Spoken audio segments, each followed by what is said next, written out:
Hello, my fellow hardware enthusiasts. These may be troubling and difficult times. With a bit of good fortune, the worst is behind us.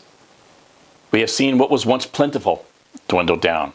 We have seen things that we could once hold in our hands, only to see the select few, as Senator Jay, Congressman Linus, and Representative Paul, bask in all its glory. As we travel through this time, we should reflect and we should realign on what we have now.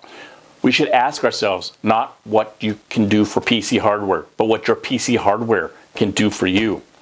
As we battle against unseen enemies carrying away any hope of hardware supremacy, we must prevail. We must never suffer the loss of the chance to one-up our so-called friends on the internet. The road ahead is still dark, but as we journey down it, we can see the glow of RGB lighting beginning to emerge over the horizon. As one, we will be able to reach the end of this dark time.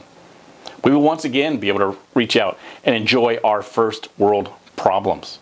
We will once again be able to overclock hardware to the point where they break just because we are able to do so, not because we must.